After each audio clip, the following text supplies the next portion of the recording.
కనిపించని నాలుగో సింహమే పోలీస్ అంటారు కదా. ఒక్కసారి కాకి యూనిఫామ్ ఒంటి మీదకి వచ్చాక ఏమనిపిస్తుంది సార్? ఏమన్నా మార్పు ఉంటుందా నార్మల్గా ఉన్నప్పుడు? ఉంటుందండి, ఎందుకంటే అందుకొరకే అందరు ఇప్పటికి కూడా పిల్లలు చిన్నగా ఉన్నప్పుడే కాకి డ్రెస్ వేసుకోవాలనుకుంటారు, బొమ్మ తుపాకులు పెట్టుకోవాలనుకుంటారు. అంటే ఆ సాధారణ ప్రజల కన్నా మీకు ఒక యూనిఫామ్ ఉంది భిన్నంగా, దాని మీద స్టార్స్ ఉంటాయి, తర్వాత మీకు ఒక బెల్ట్ ఉంటుంది. అందరి దగ్గర ఆ బెల్ట్ ఉండదు, అందరూ వేసుకోవడానికి వీల్లేదు.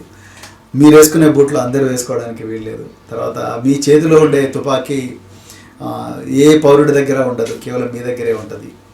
తర్వాత దానికి లైసెన్స్ అవసరం లేదు, గవర్నమెంట్ ఇస్తుంది కాబట్టి, రైట్. అదేవిధంగా మీరు వేసుకునే క్యాప్ వేరే వాళ్ళ దగ్గర ఉండదు. తర్వాత మీ హెయిర్ కట్ వేరే వాళ్ళకు ఉండదు. సో తర్వాత మీకుండే అధికారం వేరే వాళ్ళకు ఉండదు, మీ మాటకు విలువ ఉంటుంది, మీ వెనుక ఒక చట్టం ఉంది, మీకు ఏమైనా అయితే ప్రభుత్వం కాపాడుతుంది అన్న ఇన్ని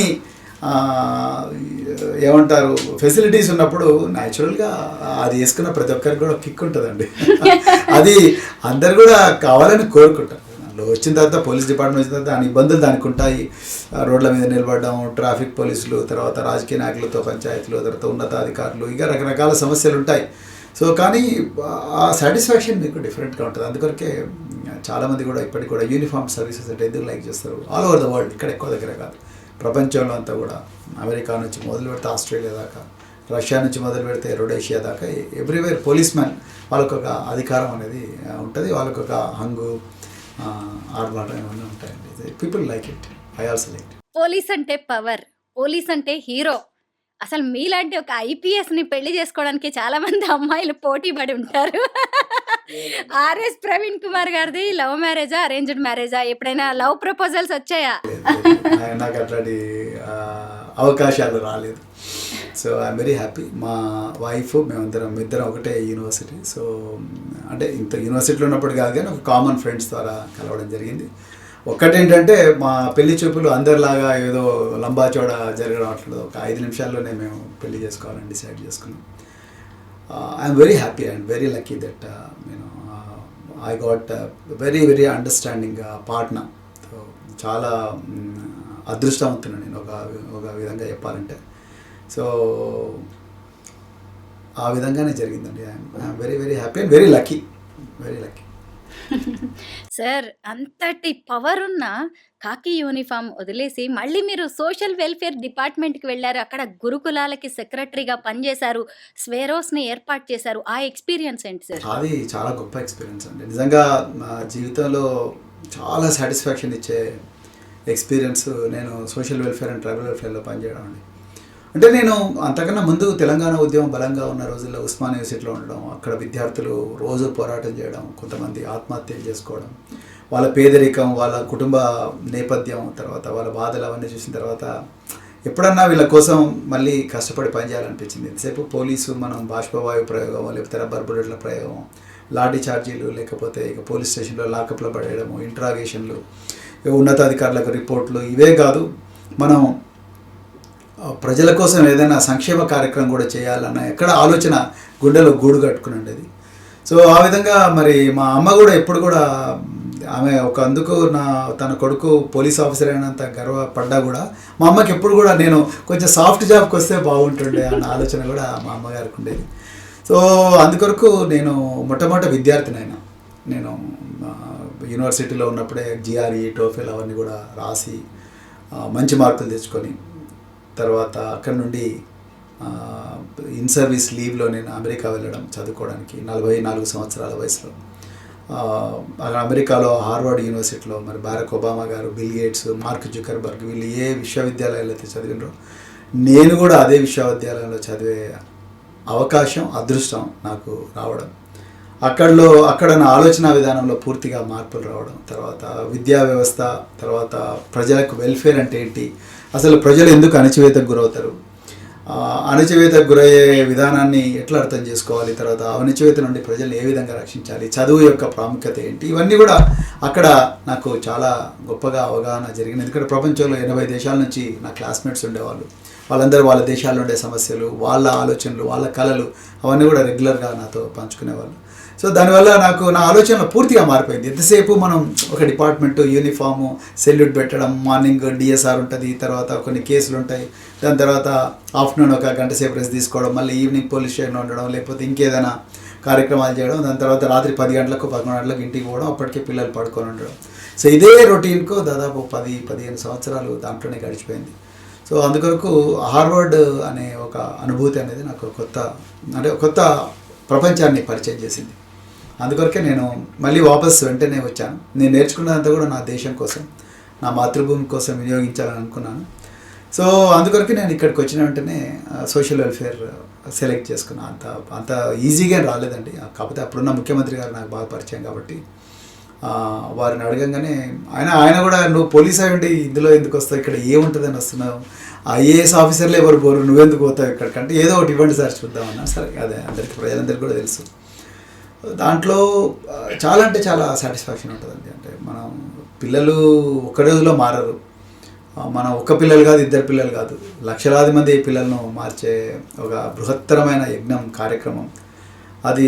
వందలాది మంది వేలాది మంది టీచర్లు ఉంటారు. వాళ్ళందరి మనస్తత్వాలు అర్థం చేసుకోవాలి, వాళ్ళందరి ద్వారా పిల్లలకి చదువు చెప్పాలి. మీరు ఒక్కరు చెప్పలేరు. మీకు ఎన్ని కళలు ఉన్నా మీరు డైరెక్ట్గా పిల్లలతో మాట్లాడే పరిస్థితి ఉండదు. సో ఉపాధ్యాయులకు ముందు మీరు అర్థం కావాలి. నీ ఆలోచనలు వాళ్ళ మైండ్లోకి పోవాలి, వాళ్ళ నుంచి పిల్లల మైండ్లోకి పోవాలి, పిల్లల నుంచి తల్లిదండ్రుల మైండ్లోకి పోవాలి.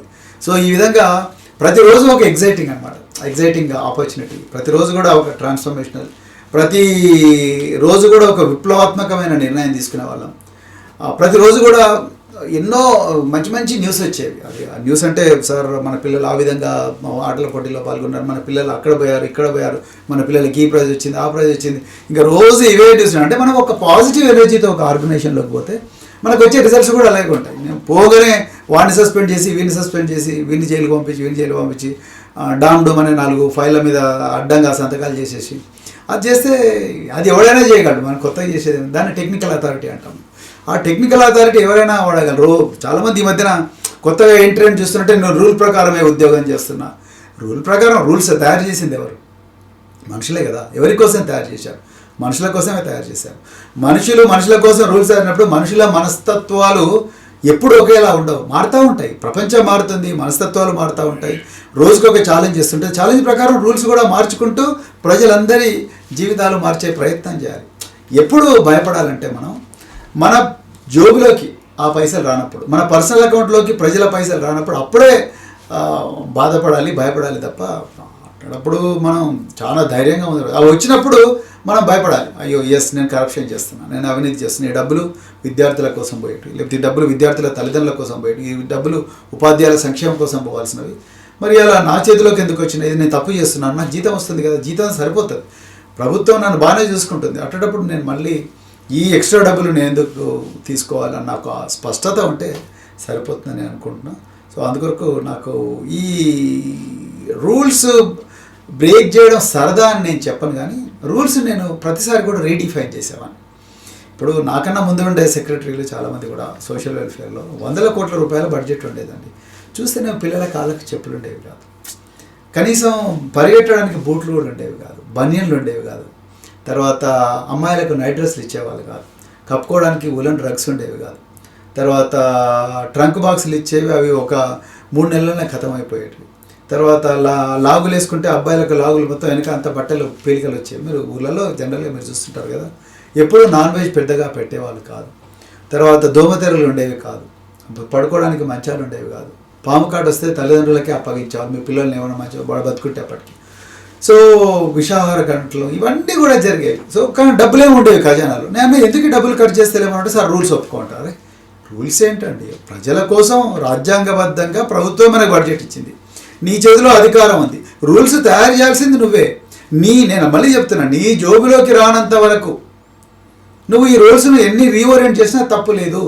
నువ్వు ప్రభుత్వానికి ఎక్స్ప్లెయిన్ చేయి కదా, మినిస్టర్కి ఎక్స్ప్లెయిన్ చేయి, ప్రిన్సిపల్ సెక్రటరీకి ఎక్స్ప్లెయిన్ చేయి, చీఫ్ మినిస్టర్కి ఎక్స్ప్లెయిన్ చేయి, రేపు ఎవరైనా తనిఖీ శాఖ అధికారులు వస్తే వాళ్ళకి ఎక్స్ప్లెయిన్ చేయి. ఈ పరిస్థితిలో నేను నిర్ణయం తీసుకున్నా, ఇక చూడు ఈ పాయింట్ ఏ దగ్గర పైసలు ఉన్నాయి, పాయింట్ బి దగ్గర పంపించాను, దానివల్ల ఇంతమంది విద్యార్థులకు న్యాయం జరిగింది అని చెప్పే ధైర్యం లేనప్పుడు ఐఏఎస్లో ఐపీఎస్లలో జాయిన్ కావడం అనేది వేస్ట్.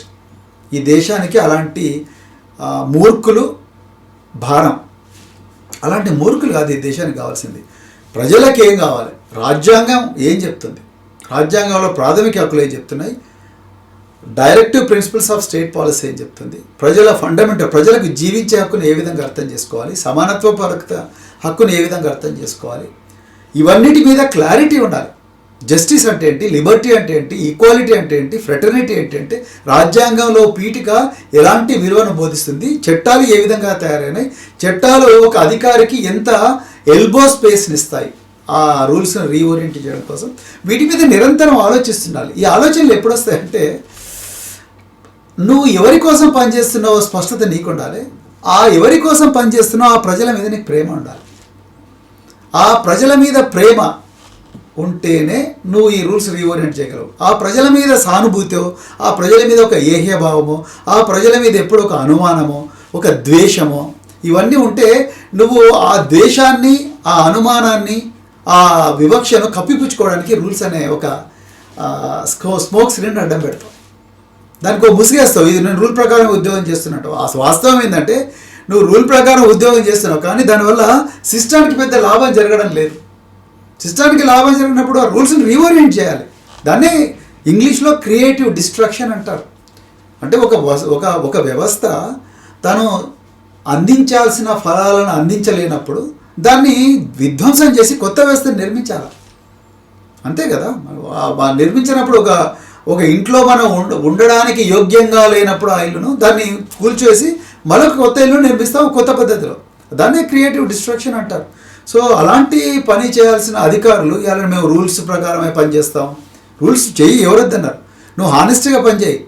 రూల్స్ కొత్తగా రీడిఫైన్ చేయమంటున్నాను నేను. సో రూల్స్ కొత్తగా నిర్మించు, పాత రూల్స్ పనిచేయనప్పుడు కొత్త రూల్స్ నిర్మించు. సో అది నేను చేసిన పని. అంటే అందుకొరకు 100 కోట్ల రూపాయల ప్రభుత్వం నన్ను నమ్మి నా చేతిలో పెడితే లక్షలాది మంది విద్యార్థులకు అందరు మంత్రుల సహకారంతోనే, అందరు ఎమ్మెల్యేల సహకారంతోనే అద్భుతంగా తీర్చిదిద్దిన. అదే నాకు చాలా చాలా సాటిస్ఫాక్షన్. ప్రతిరోజు కూడా ఒక కొత్త ఆపర్చునిటీ, ప్రతిరోజు కూడా ఒక కొత్త సాహసం. సో నా ఒక్కడి జీవితంలో కాదు, మా పిల్లల జీవితంలో, మా కుటుంబాల జీవితాల్లో, ఆ పిల్లల జీవితాల్లో కూడా విపరీతమైన మార్పు వచ్చింది. అదే నాకు చాలా సాటిస్ఫాక్షన్, ఇప్పటికి కూడా మర్చిపోలేని. ఇప్పుడు నేను ఎక్కడ పోయినా కూడా సార్ నేను ఆ ఊర్లో చదివిన, నేను ఒక ఊరికి పోయాను వరంగల్ జిల్లాలో పర్కాలు పోతే నా దగ్గర చదువుకున్న విద్యార్థి, సార్ నేను MDS చేశాను, మాస్టర్ ఆఫ్ డెంటల్ సర్జరీ చేశాను, నేను పటాన్చెరులో ఒక హాస్పిటల్ పెట్టుకొని నడిపిస్తున్నాను అన్నాడు. తర్వాత నేను కారెక్కేటప్పుడు దగ్గరికి వచ్చి నా చేతిలో కొంత డబ్బు పెట్టి, సరే మీ దగ్గర ఉంచుకోండి అన్నారు. మీరు ఎందుకంటే పెన్షన్తో బతుకుతున్నారు, మీరు మరి రాత్రింబావులు తిరుగుతూ ఉంటారు కదా సార్, మీకు పెట్రోల్కు డీజిల్కు డబ్బులు దొరుకుతున్నాయి లేదని 2,500 రూపాయలు నా చేతిలో పెట్టిపోయారు. మీ స్టూడెంట్ 2,500 రూపాయలు ఇచ్చాడు మా స్టూడెంట్. తీసుకున్నారా? నేను తీసుకొని మా డ్రైవర్కి ఇచ్చి ఇది డీజిల్కి పెట్టని చెప్పి.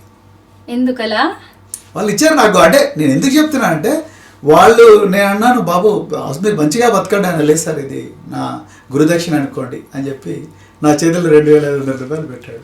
బాబురావు, డాక్టర్ బాబురావు అబ్బాయి పేరు. వాళ్ళ అమ్మ చనిపోతే పరామర్శించడానికి వెళ్తే అదంతా అయిపోయిన తర్వాత వచ్చి కారెక్కేటప్పుడు నా చేతిలో బలవంతంగా 2,500 పెట్టి డీజిల్ పోయించుకోండి సార్ అన్నాడు. సో ఇలాంటి విద్యార్థులు లక్షల్లో ఉన్నారండి నాకు. సో నేను వాళ్ళందరూ డబ్బులు ఇచ్చారు, డబ్బులు ఇస్తేనే నా శిష్యుడు అని అనట్లేదు, కానీ ఇలాంటి నేను గాంధీ మెడికల్ కాలేజ్కి, గాంధీ హాస్పిటల్కి వెళ్ళాను. ఎవరినో చూడడానికి వెళ్తే ఒక 30 మంది అమ్మాయిలు వచ్చాయి, మా సార్ వచ్చాడు అన్నారు. నర్సులుగా పనిచేస్తున్నారు. సార్ అంత బాగుందా సార్, మేడం బాగున్నారు సార్, పిల్లలు బాగున్నారు సార్, మన పేషెంట్లు మీకు తెలిసిన వాళ్ళు ఎవరు వచ్చినా కూడా మా నెంబర్లు ఇవి సార్, అవి సార్ అని చెప్పేసి వాళ్ళు ఎంతో ప్రేమతోని అడుగుతూ ఉంటారు. సో నేను గాంధీ మెడికల్ కాలేజ్ పోయినా, ఉస్మానియా మెడికల్ కాలేజ్ పోయినా, ఎక్కడ పోయినా కూడా డాక్టర్లుగా నా స్టూడెంట్ చాలామంది ఉన్నారు. దాదాపుగా 1000 మంది MBBS డాక్టర్లు అయ్యారు. ఒకప్పుడు ఆంధ్రప్రదేశ్ ఉమ్మడిగా ఉన్నప్పుడు కేవలం 3-4 అయ్యేవాళ్ళు, ఇప్పుడు 1000 మంది డాక్టర్లు అయ్యారు. సో వాళ్ళందరూ కూడా ఎక్కడో దగ్గర తారసపడతా ఉంటారు. సో నాకు కూడా వీళ్ళందరి చేతిలో పడితే మన 1000 సంవత్సరాలు బతకొచ్చురా బాబు అనుకున్నాను. సో అట్లా సోషల్ వెల్ఫేర్ అనేది ఒక గొప్ప ఆపర్చునిటీ, ప్రజలకు సర్వ్ చేసే ఆపర్చునిటీ ఇచ్చింది సోషల్ వెల్ఫేర్, ట్రైబల్ వెల్ఫేర్.